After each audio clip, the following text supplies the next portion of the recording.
Ayan po, meron po tayong aabangan po mga kabida, no? Mamayang hapon dyan po sa House of Representatives, mga kabida.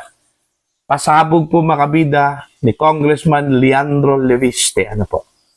Mag-privilege speech lang naman po, ito pong si Congressman Leviste mga kabida. At dun ho sa kanyang privilege speech, ibabahagi po niya mga kabida yung lahat ng nilalaman po ng Cabral Files mga kabida, Pati na rin yung sinasabi pong sikreto daw na MOOE fund ng Kongreso, mga kabida. Ilalabas din niya, okay, kung papayagan po siya ng Kongreso o yung House of Representatives, mga kabida. Di ba? Depende po yan Alam naman po ng leadership po ng House of Representatives kung ano po yung nilalaman po ng kanyang privilege speech, mga kabida. Kung hindi po ito adverse sa kanila, papayagan talaga nila, mga kabida. Pero kung adverse talaga ito, itong nilalaman po ng kanyang privilege speech, lalong-lalo na po, mga kabida, ito hong Cabral Files. Alright? Alanganin. Imposibleng papayagan po, ito hong si Congressman Leviste kasi kung maalala po ninyo mga kabida nag-attempt ito kung si Congressman Leviste na mag-privilege speech diyan po sa House of Representatives. Subalit hindi po ito natuloy matapos po siyang pigilan daw ng kanyang mga kasamahan na wag ituloy ang kanyang pagsasapubliko po mga kabida sa kanyang files na nakuha po niya mula kay dating DPWH Undersecretary Catalina Cabral, mga kabidan po. Okay? Ngayon, ang tanong, papayagan kaya ito hong si Congressman Leviste, na ilabas ito hong nilalaman po ng Cabral Files, mga kabida, dyan po sa plenaryo. Kung meron pong masasagasaan po dito na mga malalaking isda dyan po sa House of Representatives, mga kabida, I'm sure babarahin talaga ito. Hindi po ito papayagan na ilabas mga kabida ito kung kanyang nakuhang files mula kay Yusek Cabral at hindi po papayagan yung kanyang privilege speech. Pwede ba yun? Bawat kongresista siguro may karapatan, di ba? Magkaroon po ng privilege speech, mga kabida. Pero kung pipigilan mo yan na magkaroon po ng privilege speech, para sa akin, overreach na po yan, mga kabida. Sobra na po yun. Diba? Pagsikil na po yun sa karapatan po ng isang mababatas dyan po sa House of Representatives. I think lahat po sila meron pong karapatan na mag-privilege speech. Alright?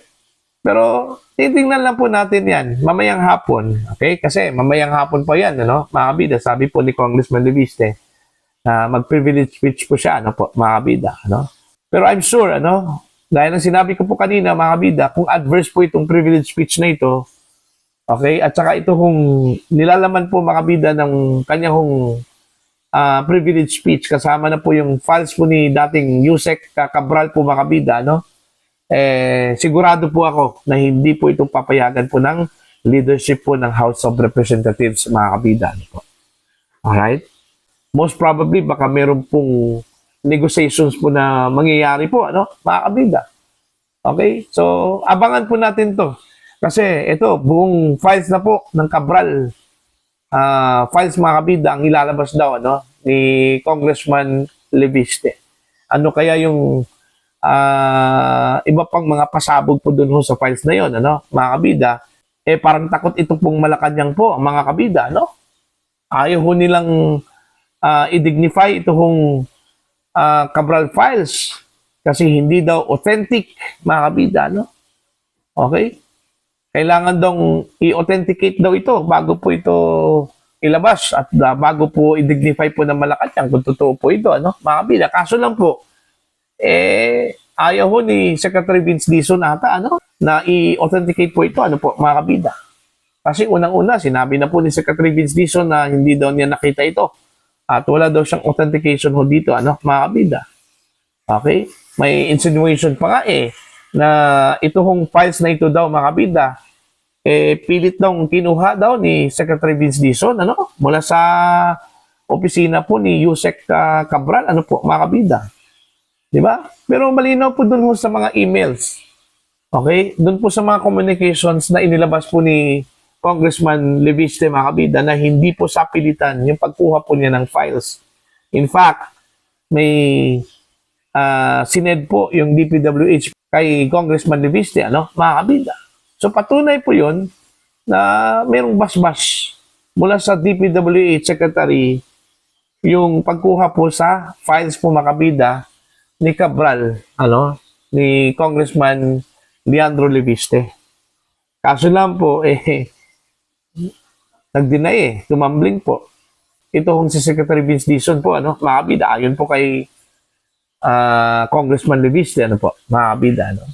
So ito, kailangan talaga itong malaman po ng taong bayan, mga kabida, yung totoo pong nilalaman po ng Cabral files. Kasi, yun nga deserve po ng taong bayan yun mga kabida, no? Hindi po pwedeng itago yan. Alright? Kailangan pong isa publiko po yan, ano po, mga kabida. Okay? Kaya nga, dami yung bumatikos po ano? Unang-una, dito ho sa statement po ni Secretary Vince Dizon. Okay? Bakit po, ganun yung kanyang statement po, mga kabida?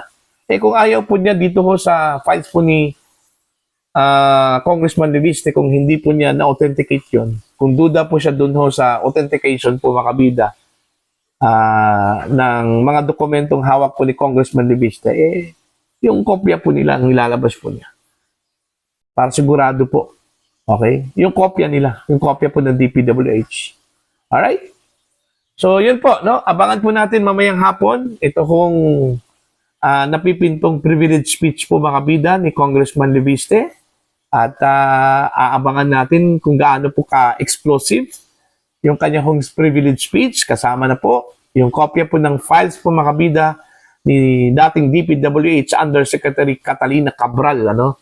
Na ayaw po ng mga personalidad na nabanggit po doon ho sa files na yon na ilabas po, mga kabida, ni Congressman Leandro Leviste. Abangan po natin yan mamayang hapon. Para ho sa inyo, ano po ang inyong opinion, pananaw po dito? Please comment down sa mga hindi pa po subscriber sa aking channel. Please subscribe, just click the subscribe button, click the notification bell, click all para updated po kayo, mga kabida, sa aking mga uploads. Maraming salamat po sa inyo lahat.